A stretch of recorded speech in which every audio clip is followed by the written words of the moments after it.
আচ্ছা, আপনি কি রাতে ঠিক মতো ঘুমাতে পারেন না? সকালবেলা ঘুম থেকে উঠে ক্লান্ত বোধ হয়, তার মানে তো আপনার শরীর সঠিক রিচার্জ হয়নি। এই যে ঘুম না হওয়া, প্রতিদিনের ক্লান্তি, ঘুম থেকে উঠে এনার্জেটিক নিজেকে না পাওয়া, এর পরিণতি কিন্তু মারাত্মক হতে পারে। শুধু শারীরিক নয়, শারীরিক মানসিক মারাত্মক কিন্তু ক্ষতি হতে পারে। সেটা অবশ্যই আমাদের প্রত্যেকের জেনে রাখা দরকার। জ্ঞান থাকলে বিপদ হওয়ার আগে আমরা সাবধান হতে পারব। প্রথম কথা, আজকের ভিডিওতে আমরা জানবো যে ঘুম কম হলে কি কি স্বাস্থ্যের ক্ষতি হয়, এটা 1 নম্বর। 2 নম্বর, ঘুম কম হওয়ার কারণগুলো কি কি, এটাও জানার দরকার। কেন ঘুম কম হচ্ছে সেটা তো জানার দরকার না? কারণ না জানলে আমরা কখনোই নিবারণ করতে পারবো না। তাহলে কারণ নিবারণ করতে গেলে কারণকে জানা খুব জরুরি। আর আপনি কিভাবে এই সমস্যাগুলো থেকে নিজেকে বার করে নিয়ে আসতে পারবেন, সেটাও কিন্তু অবশ্যই আজকের ভিডিওতে আলোচনা করব। তাহলে যারা এই ব্যাপারটা জানতে চান, পুরো ভিডিওটা সঙ্গে থাকবেন। ভিডিওটা আজব হলেও কাজের ভিডিও। তাহলে যারা নতুন এসছেন আমার চ্যানেলে, অবশ্যই চ্যানেলটাকে সাবস্ক্রাইব করে নেবেন। আর যারা বরাবর দেখছেন তারা লাইক, কমেন্ট, শেয়ার করতে কিন্তু ভুলবেন না। কারণ আপনার একটি কমেন্ট আমার জন্য আশীর্বাদের সমান। অর্থাৎ কমেন্ট করবেন। চলুন তাহলে শুরু করা যাক। আমাদের ঘুমের ঘাটতি হলে শরীরে কি কি হতে পারে। সবার প্রথম বুঝে নিন যে ঘুম হচ্ছে আমাদের শরীরের রিপেয়ারিং টাইম। ঘুমটা কিন্তু শুধু এনজয় করার নয়, ঘুমটা কিন্তু আমার ভবিষ্যতের প্রয়োজনে রিপেয়ারিং টাইম। যেমন আমরা একটি মোবাইল সেটকে রাত্রিবেলা চার্জে দিয়ে দিই, সকালবেলা উঠে ফুল চার্জ নিয়ে বেরিয়ে পড়ি। রাতে যদি মোবাইল চার্জ না দিই, তাহলে সে কিন্তু সারাদিন আমার সাথ দেবে না। ঠিক রাতে যদি আমরা না ঘুমাই, শরীরের রিপেয়ারিং যদি ঠিক মতো না হয়, তাহলে সারাদিন কিন্তু এই শরীরটা আমাকে পুরো সাথ দেবে না। সেটা আপনি জানেন যে আপনার ঘুম না হওয়ার জন্য সারা দিন আপনার দিনটা কিরকম কাটে। এটা কিন্তু শরীর সিগন্যাল দিচ্ছে, আমরা সেটা বোঝার চেষ্টা করি না। ঘুম না হলে কি কি হতে পারে? মাথা ব্যথা করতে পারে, চোখ জ্বালা করতে পারে, এনার্জি লস হতে পারে, যে কোনো গুরুত্বপূর্ণ কাজে আপনার মনোসংযোগের সমস্যা হতে পারে, মুড সুইং হতে পারে।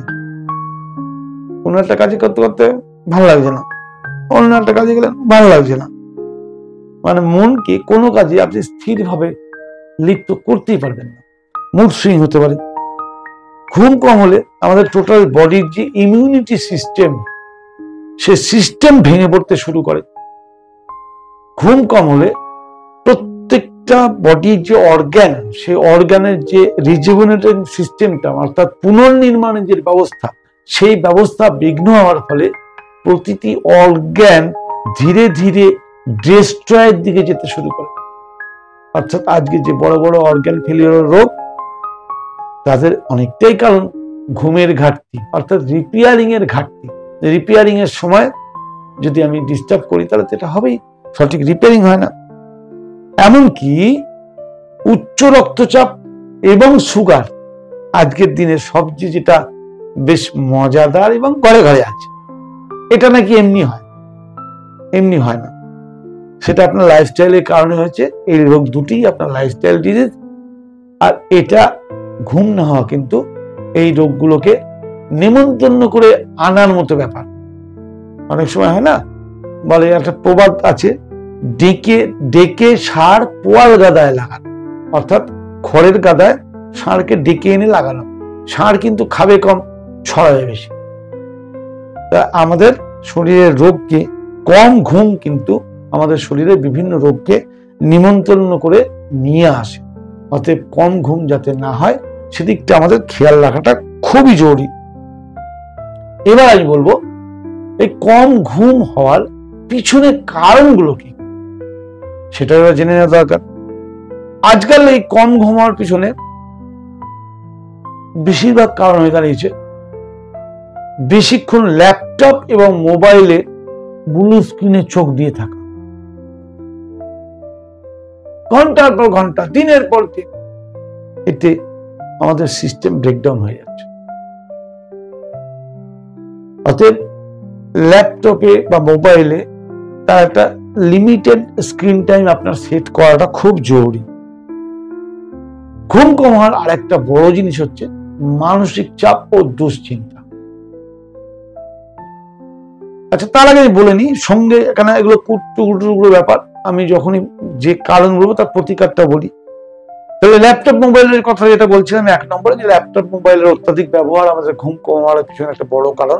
এর থেকে কিভাবে বাঁচবেন? প্রথম কথা, ল্যাপটপ মোবাইল ব্যবহার তো করতেই হবে। আমার চ্যানেলে একটা ভিডিও আছে, দেখবেন 220 ফর্মুলা, একটা ফর্মুলা দেওয়া আছে যে 20 মিনিট অন্তর 20 সেকেন্ড আপনি আপনার চোখকে রেস্ট দিন। বেশি না, 20 মিনিট অন্তর 20 সেকেন্ড চোখকে রেস্ট দিন। একটু দূরের জিনিস দেখুন। আপনি কাছে দেখছিলেন সবসময়, একটু দূরের জিনিস দেখুন। চোখটাকে 4 বার এরম করুন, চোখে একটু এক্সারসাইজ করুন। 1 মিনিট, টোটাল 1 মিনিট করুন। আবার 20 মিনিট কাজে বিজি হয়ে যান। এতে আপনি আপনার মানে স্লিপ কোয়ালিটি চেঞ্জ করতে পারবেন। আর ঘুমানোর অন্তত 1 ঘন্টা আগে স্ক্রিন থেকে নিজেকে সরিয়ে দিন। মোবাইল, টিভি, ল্যাপটপ এগুলো থেকে নিজেকে সরিয়ে দিন। চোখে লাইট লাগতে দেবেন না। আপনার মোবাইল ল্যাপটপের জন্য যে ঘুমের ঘাটতিটা, সেটা কিছুটা হলেও আপনাকে রক্ষা করবে। 2 নম্বর আসছে অত্যাধিক মানসিক চাপ ও দুশ্চিন্তা। মানসিক চাপ আর দুশ্চিন্তা এই দুটোই আজকের সমাজের এমন একটা ব্যাপার, এটা ছাড়া মানুষ নেই, বাঁচতেই পারে। কিন্তু মানসিক চাপ ও দুশ্চিন্তাকেও কন্ট্রোল করার ক্ষমতা রাখে আমাদের গাট হেলথ, ফিজিক্যাল এক্সারসাইজ আর একটু আনন্দ করা। আমরা তো আনন্দ ভুলে গেছি, হাসতে ভুলে গেছি। যখনই আপনি ইচ্ছা করে প্ল্যান করে বন্ধু বান্ধবের সঙ্গে আড্ডা মেরে হোক, লাফিং ক্লাবে গিয়ে হোক হাসবেন, আপনার স্ট্রেস কমবে। আপনি যখন সঠিক খাবার খাবেন, গাট হেলথ সুস্থ থাকলে আপনার স্ট্রেস কমবে। আপনার স্ট্রেসের একটা বড় কারণ আপনার গাট হেলথ। আপনি কোথায় শুনেছেন মানে গাট আর মাইন্ড অ্যাক্সেস, আপনার মনকে গাট কন্ট্রোল করে। আধুনিক বিজ্ঞান এটা আমাদের বলছে এখন। তাহলে সঠিক খাওয়ার, আপনার ডাইজেশন যদি ঠিক থাকে, আপনার টেনশন ঠিক থাকবে। আপনি যদি যোগ প্রাণায়ামের অভ্যাস করেন, তাহলে স্ট্রেস অ্যাংজাইটি যেমন ছিল থাকবে, কিন্তু সেটাকে আপনার সহ্য করার ক্ষমতা বাড়বে এবং আপনার রাতের ঘুমের ডিস্টার্ব হবে। আমি বলিনি স্ট্রেস অ্যাংজাইটি ডিপ্রেশন এগুলো আপনার ভ্যানিশ হয়ে যাবে, আর যেটা থাকার দুশ্চিন্তা আপনার থাকবে, কিন্তু সেই দুশ্চিন্তা নিয়েও আপনি নিশ্চিন্তে সুস্থ থাকবেন। অতএব সঙ্গে এগুলোকে অল্টারনেট জোড়া। আরেকটা ঘুম কম হওয়ার কারণ হচ্ছে অনিয়মিত ঘুমের রুটিন। ঘুমের রুটিন একটা ফিক্সড টাইম করা উচিত, যে আমি রাত 10টায় শুতে যাবই, ভোর 5টায় উঠবই। প্রথম 7 দিন আমাকে অভ্যাস করতে হয়। অভ্যাস করার পর আস্তে আস্তে যদি 21 দিন কভার করে ফেলতে পারি, আমাকে আর চিন্তা করতে হবে না। ওই নির্দিষ্ট টাইমে ঘুম আসবে, নির্দিষ্ট টাইমে ঘুম ভাঙবে। সেটা আপনার টাইম অনুযায়ী আপনাকে শিডিউল রুটিন তৈরি করতে হবে। আমার যেমন 10টা থেকে ভোর 4টে টাইম, আপনি রাত 11টা থেকে 6টা করতে পারেন, সেটা আলাদা ব্যাপার। সেটা একটা ঘুমের নির্দিষ্ট টাইম সেট করা উচিত, যেটা স্বাস্থ্যের জন্য খুবই ভালো। ক্যাফিন বা নিকোটিন এই দুটো ঘুমের জন্য মারাত্মক ক্ষতিকর। তাহলে ক্যাফিন আর নিকোটিন যতটা কম নেওয়া যায় ততটা ভালো, নয় কি? সঠিক ভালো ঘুম আনতে আর একটা জিনিস কাজ করে, সেটা হচ্ছে লেট নাইট ডিনার করা। আপনি যদি লেট নাইট ডিনার করেন, আপনার রাতের স্লিপ কোয়ালিটি কখনো ভালো হবে না। কারণ আমরা পেটে গজগজ করছে খাবার, আমাদের শরীরে ইন্টেলিজেন্স তখন ডাইজেশন করবে না আপনার রিপেয়ারিং করবে। সে রিপেয়ারিং বাদ দিয়ে ডাইজেশন করবে, কারণ ঘুম ভাঙলে আবার খাবেন আপনি। অর্থাৎ আপনার স্লিপ কোয়ালিটি কখনো ভালো হবে না। তাহলে আপনাকে স্লিপ কোয়ালিটি যদি চেঞ্জ করতে হয়, আর্লি ডিনার করতে হবে। শাস্ত্রে তো বলা আছে সূর্য ডোবার পর খাওয়াই নিষেধ, আর মানুষ তো চোখে দেখে না। অর্থাৎ আজকে নয় আধুনিক লাইট এসছে, আমরা লাইটের সঙ্গে রাত 12টায় খাচ্ছি, কিন্তু মানুষ কিন্তু সৃষ্টি হয়েছে সূর্য ডুবলে আর খাবে না বলে। প্রকৃতির কোনো প্রাণী আজও সূর্য ডুবলে খায় না, নিশাচর বাদে। নিশাচর আবার দিনে খায় না, মানুষ রাতে খায় বলে এত রোগ। অতএব রাতে ভালো ঘুম চাইলে আর্লি ডিনার করে ফেলুন, আপনি নিজে রিয়েলাইজ করবেন আপনার ঘুমের কোয়ালিটি কত পাল্টে গেছে।